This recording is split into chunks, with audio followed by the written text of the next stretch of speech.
नाम शहरीन वारसी है और मेरे चैनल का नाम है स्टडी विद मी। तो आज का हमारा टॉपिक है चैप्टर नंबर 4। वैसे तो ये चैप्टर नंबर 4 है बुक में, लेकिन हमारे बीच के 2 चैप्टर डिलीट हो गए, इसलिए हम इसे चैप्टर नंबर 2 भी कह सकते हैं। 12th क्लास के लिए है ये पोल साइंस का। तो इस आज के वीडियो में हम 2 टॉपिक्स क्लियर करेंगे। पहले तो हम ब्रिक्स के बारे में पढ़ेंगे और दूसरा यूरोपीय यूनियन के बारे में। आपने इन दोनों का नाम तो सुना ही होगा, लेकिन आज आप इसके बारे में समझकर अच्छे से सीख के जाएंगे कि आखिरकार ये होते क्या हैं। चलो हम पढ़ते हैं ब्रिक्स। देखो, ब्रिक्स की फुल फॉर्म समझते हैं। B for Brazil, R for Russia, I for India, C for आप बताएंगे, और S फॉर है साउथ अफ्रीका। अब मैंने आपको सी का नहीं बताया, सी बहुत इजी है और आप ही बताएंगे कमेंट में। अब हम ये बताते हैं आपको कि 2009 में सबसे पहले ब्रिक्स की स्थापना हुई, मतलब ब्रिक्स बन गया था। ये जो है एक इंटरनेशनल लेवल पर एक संस्थाएं हैं जो मिलकर काम करती है, ग्रुप में काम करती है। लाइक हम लोग भी अकेले इंडिविजुअली अगर हम कोई काम करते हैं, एग्जाम्पल देती हूँ अच्छे से, चलो समझते हैं। जैसे कि मैं बिज़नेस कर रही हूँ किसी भी चीज़ का, मान लो शूज़ का बिज़नेस कर रही हूँ। अब मैं शूज़ अकेले तो नहीं बेच सकती, अब मेरे साथ कम से कम कुछ पार्टनर्स होने चाहिए। लाइक शूज़ बनाने वाला, पैक करने वाला, हर चीज़ करने वाला, तभी तो हमारे में आपस में कॉपरेशन होगा और आपस में हम मिलकर काम करेंगे और ज़्यादा सक्सेस हासिल करेंगे। इसी तरह ये सारे देश मिलकर आपस में मिलकर व्यापार करेंगे, ट्रेड करेंगे, अपनी इकनॉमी को मजबूत करेंगे, ताकि इंटरनेशनल लेवल पर ये अच्छे से बनकर तैयार हों। समझ आया?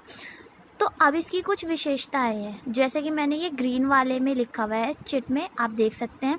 पहला है, इसमें सबसे ज़्यादा आबादी वाले 2 देश हैं। अब वो 2 देश तो आपको पता ही होगा, इंडिया तो है ही, और वो जो सी वाला है वो मैंने आपको बताया नहीं। और 1/4 है जो इसका एरिया है, पूरा जो लैंड का एरिया है, इन सबको इंक्लूड करेंगे तो इसमें 1/4 आ जाता है। और टोटल जीडीपी इसकी 30 है, 30% है जीडीपी की, ठीक है। और ट्रेड में 18% ट्रेड करते हैं ये सारे देश मिलकर। अकॉर्डिंग टू अगर पूरे वर्ल्ड का हम टोटल करेंगे तो उसका ये 80% है। अब हम पढ़ेंगे यूरोपीय यूनियन के बारे में, जिसे यूरोपीय संघ के नाम से भी जाना जाता है। देखो, 2nd वर्ल्ड वॉर हुआ, उसके बाद यूरोप की जो अर्थव्यवस्था थी वो पूरी तरह से चरमरा गई थी।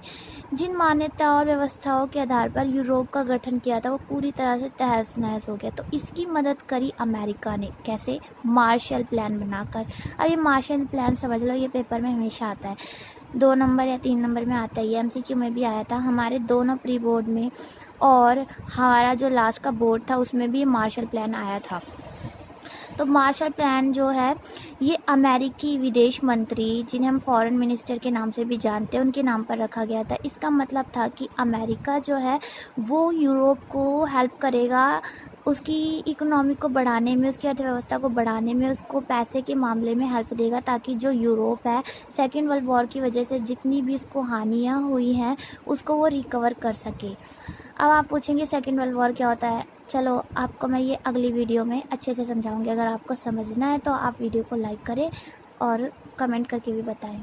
वैसे मैं कहती नहीं हूँ वीडियो को लाइक करने के लिए, आपका मन हो तो आप लाइक करना, अदरवाइज़ आप वीडियो पूरी देखना, ये तो मैं चाहती हूँ, ठीक है।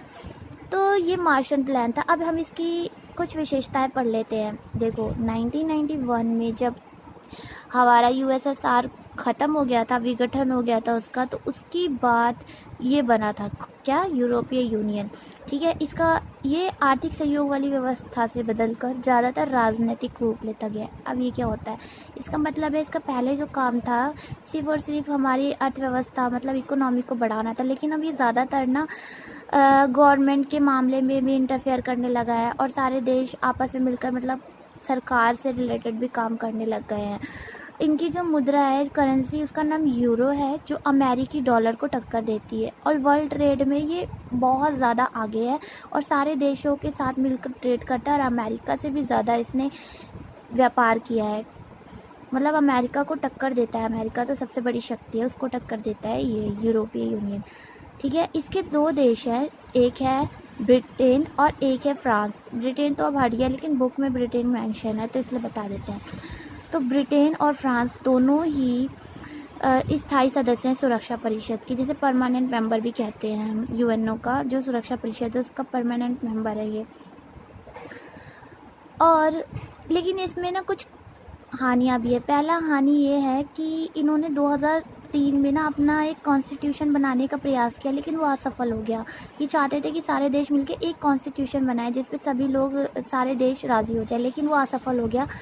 तो ये एक इनकी गलती है। और दूसरा, डेनमार्क और स्वीडन है जो, वो यूरो को नहीं अपनाते, वो चाहते हैं कि वो अपनी अलग करेंसी बनाए। ये भी डेनमार्क और स्वीडन भी इन्हीं के ही देश हैं यूरोपीय यूनियन के, लेकिन वो नहीं चाहते। वो चाहते हैं कि हम अपनी एक अलग करेंसी को अपनाएं, हम यूरो को अपनाना नहीं चाहते मतलब। ठीक है, अगर आपको वीडियो अच्छी लगी हो तो आप इसको लाइक कर सकते हैं, आपकी मर्ज़ी है, लेकिन वीडियो पूरी देखें। ठीक है, और मेरा नाम जैसे कि मैंने आपको बताया है शहरीन वारसी है, और मैं अभी 12th स्टैंडर्ड में हूँ। ओके, अब वीडियो यहीं पे ख़त्म होती है। ज़्यादा इन्फॉर्मेशन नहीं दी मैंने, क्योंकि लाइक भी ज़्यादा आना चाहिए। जब लाइक ज़्यादा आएंगे तभी तो इन्फॉर्मेशन ज़्यादा मिलेगी। Okay, bye.